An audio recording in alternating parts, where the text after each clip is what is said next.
Very wrong color. Okay, I'm a home inspector. I should stay in my lane.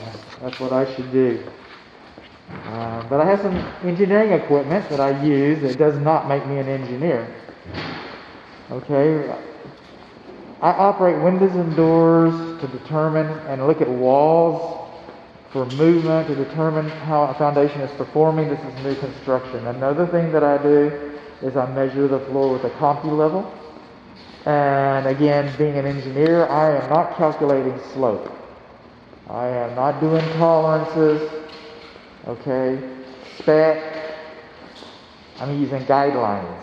And two of the guidelines that I use is no more than 1 inch of floor height elevation differential within 25 feet and no more than 2 inches of floor height elevation differential overall. I'm not getting 1/2 inch floor height elevation differential anywhere in this home. So for all practical purposes, this foundation is level. Level is not stable, but I've got a good feeling it's just not going anywhere. So that's that. This is the last video I'm going to make today. This is the part where I like to say thank you, dear client, for your trust in your business. I appreciate that. So we're coming in. I'm going to move it counterclockwise around the home a little bit. This is the first bedroom, second bedroom. This is the Jack and Jill. On this door style right here, you got a little bit of a split. So right here, it's all boring. And I'm going kind of fast because my clients are here and they've seen this. And I've worked with my clients before, so there's a certain amount of trust that they've already shown me, so we got that. In fact, I even asked them if they wanted to do this video, and they said it wasn't necessary, and I just couldn't help myself. Moving on along. This is the entry closet. Just kind of moves around. And again, everybody's kind of familiar with the home here. So this is the third bedroom. This is the southwest bedroom. This is the southwest. This is the hall bathroom. Got a wasp over there. Again, boring. When we move in here, this window for me was very difficult to open and close. In fact, I couldn't even get it open. You know, I'm not Hercules. So if Grampy can't do it, then it's not working. All right. And then in this closet, we had that conversation a little bit ago. But there's a scrape up there over the shelf. I know the builder wants to get that. And then moisture readings are beyond the scope. Just like measuring the foundation is beyond the scope, just like using infrared cameras are behind the scope, so is measuring the moisture content. But I have an entry level, a little consumer grade, in-cap, $15 moisture meter. It's all relative. And I'm getting to 19% moisture. 19% moisture in this area of the home. And over here, I'm getting like 14. So that's something to take into consideration. The fireplace is working. The key is in the cabinet. Now the manufacturer specification supersedes code. You can't open this glass front. Alright? The screen is there because it's a code requirement. The code says that you should have a hearth extension that comes out.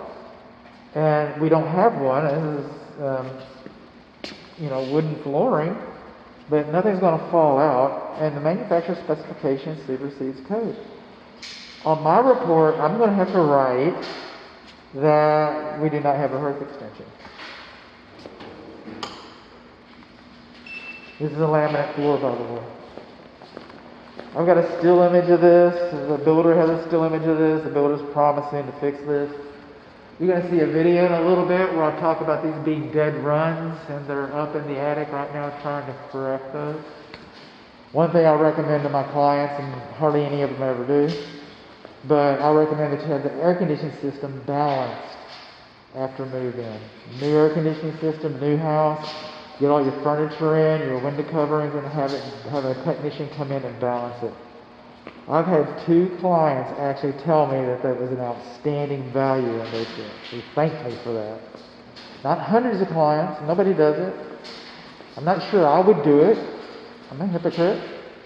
But I have had clients tell me that it made quite a significant difference, and they really appreciate it. So I just thought I'd throw that out there. This is something I didn't say on the exterior wall video, but okay, this is the west side of the patio. And the builder was standing out here promising us that this is going to be resurfaced. But we do not have weep holes. We do not have weep holes over the lintels for the door and the window. Now, what are the odds of water getting over here and in there? I get that. But, you know what? There's no provision for there not being weep holes when you have a lintel. So there's not an exception to the code. Even though the statistical relevance, I mean, that's up to you. Correcting it would be super easy, and it'd be, that way this discussion won't come back when you sell the house. I thought I used to think it was difficult.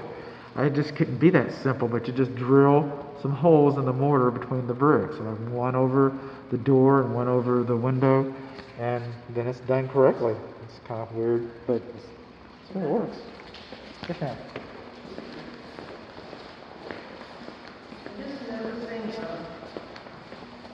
Microwave works, but the microwave works only if you slam the door. Okay. What you got under here, Lynn? A warp in the board. We got a warp in the board underneath it. Yeah, it is. That's a good eye. The sun moved on me. That's water. Water's come in here and it's caused that to swell. That's a blemish in the material. That's a defect. This is a 1/2 horsepower garbage disposal, food waste disposal. Excuse me. All right. You can put the control switch. The manufacturer code says the switch should be within sight. Wait a minute. We got a switch. We got a. Never mind. I'm getting carried away here. I do that sometimes. This is a foul line, F-O-U-L. That's hillbilly home inspections. That's the way we talk about it. We got a foul line underneath here. And everybody say, "Oh, just put some bleach in there, and it'll be all right." I've yet to have a client call me back and say, "Hey, bud, thank you for catching that foul line.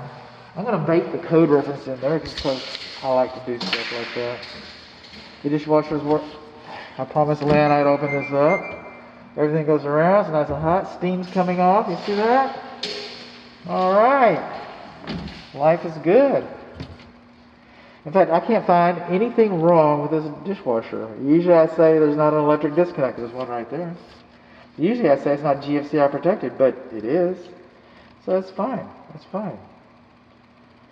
Now, if you bypass this switch and use this switch to turn on the food waste disposal, then that's no longer acceptable because it's a rocker switch.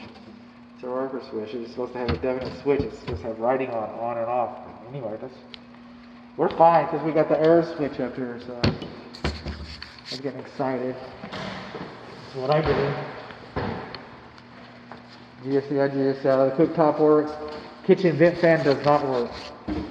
This door's loose. Whee! How about that? Okay. This door is missing. Over here, the second one. Dishwasher's talking to us. Oh, underneath here, I'll just get my method here. Get my method on. Get my lights on. See if we can get a good picture of that. We can't? Is that true? Put a little light on the subject. There we go. Get my Quentin Tarantino on. My Cecil B. DeMille on. See that? Okay. See that warp right in there?